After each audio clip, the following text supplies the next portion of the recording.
VM tracker channel में आपका स्वागत है। आज इस वीडियो में आपको बताएंगे पोषण ट्रैकर ऐप के अंदर आपको 30 तारीख से पहले इसी मंथ के अंदर आपको 7 कार्य आपको पूर्ण कर लेना है। नहीं तो आपको ऑफिस के द्वारा ये भी कहा जा रहा है कि आपको जो नोटिस भी दिया जा सकता है, तो आपको ये 7वें कार्य आपको पूर्ण कर लेना है। जैसे कि आपको ये पोषण ट्रैकर ऐप के अंदर 7वें कार्य आपको पूर्ण करोगे तो आपको जो 500 रुपये की जो पोषण ट्रैकर ऐप से मिलते हैं प्रोत्साहन राशि, वो भी आपको मिलेगी। तो आपको अगर आपका जो कार्य है आपको 85 से लेकर 100% तक आपका पूर्ण रहता है तो आपको 500 रुपये की राशि भी आपको मिल जाती है।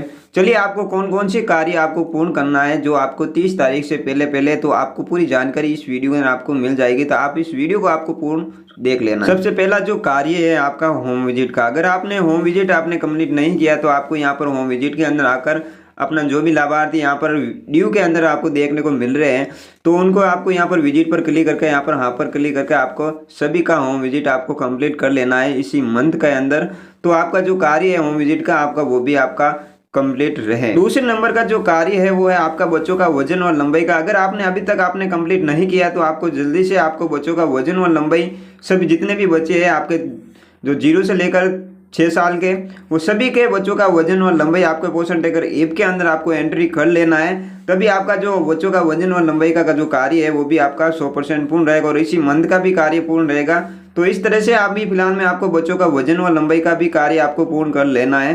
तीसरा जो कार्य है आपका सीबीई का कार्य आपको कंप्लीट करना है। आपके पोषण ट्रैकर ऐप के अंदर आपको एंट्री करना है। चलिए यहाँ पर सीबीई के कार्यक्रम यहाँ पर ऑप्शन आपको मिल जाएगा। घटनाएं वाले ऑप्शन पर आपको आना है। यहाँ पर सीबीई का जो ऑप्शन आपको मिलेगा यहाँ पर जैसे कि समुदाय आधारित कार्यक्रम या सीबीई का कार्यक्रम 2 मनाते हैं। जैसे कि यहाँ पर अभी फिलहाल में जो 5 तारीख को सुपोषण दिवस मनाया गया और 19 तारीख को जन स्वास्थ्य दिवस है इसमें मनाया गया। तो मैं दोनों की एंट्री अभी फिलहाल में कर चुका हूँ। जैसे कि यहाँ पर देख सकते हो सुपोषण दिवस की एंट्री हो चुकी है और दूसरे नीचे 19 तारीख को पब्लिक हेल्थ मिशन की एंट्री हो चुकी है। तो इसी तरह से आप भी अपने पोषण ट्रैकर ऐप के अंदर सीबीई की एंट्री भी आपको इसी मंथ के पहले आपको कर लेनी है। 30 तारीख से पहले आपको कर लेनी है, तभी आपका जो कार्य आपका 100% आपका पूर्ण रहेगा। 4 नंबर का जो कार्य है वो है आपके जो आंगनबाड़ी क्षेत्र के अंदर जो भी एरिया आता है उन एरिया के अंदर आपके जो भी नई गर्भवती महिलाएं हैं उनको आपकी फिलहाल में आपके पोषण ट्रैकर ऐप के अंदर पंजीकृत नहीं किया है तो उन गर्भवती महिलाओं को आपको पंजीकरण कर लेना है।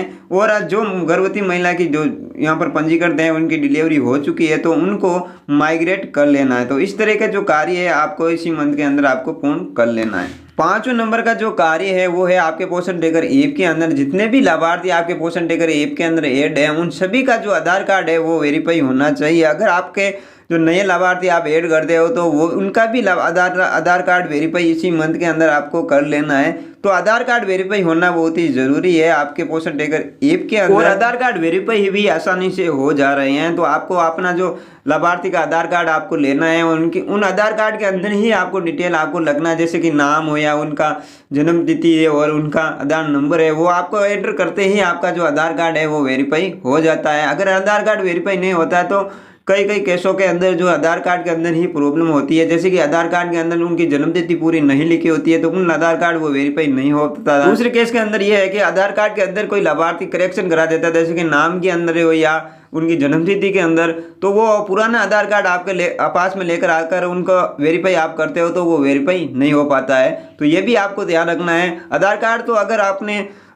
आधार कार्ड के अंदर जो भी डिटेल है वो सही एंटर होते ही आपका आधार कार्ड 100% आपका वेरीफाई हो जाता है। कोई केसों के अंदर नहीं होता है जो करेक्शन हो जाता है या उनका जन्मतिथि अधूरी लिखी होती है। 6 नंबर का जो कार्य आपको पूर्ण करना है वो है आपका VHND का। अगर आपने VHND की एंट्री अभी तक आपने नहीं की है तो आपको VHND की एंट्री आपको कर लेनी है। जब आपका टीकाकरण हुआ था उसी तारीख को आपको VHND के अंदर आपको एंट्री कर लेनी है।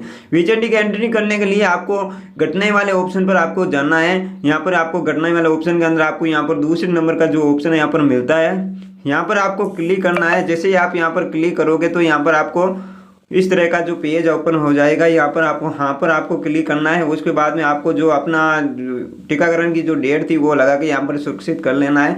तो इस तरह से अभी फिलहाल में आपको VHND की भी एंट्री आपको इसी मंथ के अंदर आपको पूर्ण कर लेनी है। लास्ट में 7वें नंबर की जो एंट्री है पोषाहार वितरण की एंट्री आपको कर लेनी है। अगर आपने इसी मंथ के अंदर आपने पोषाहार का वितरण किया है लाभार्थियों को तो ये आपको पोषण टेकर ऐप के अंदर आपको एंट्री कर लेनी है। अगर आपने एंट्री नहीं किया या वितरण आपने नहीं किया आंगनबाड़ी केंद्रों पर अगर पोषण नहीं है तो आपको एंट्री करने की कोई जरूरत नहीं है। तो अगर आपने वितरण किया है तो आपको 100% आपको पोषण टेकर ऐप के अंदर एंट्री कर लेनी है।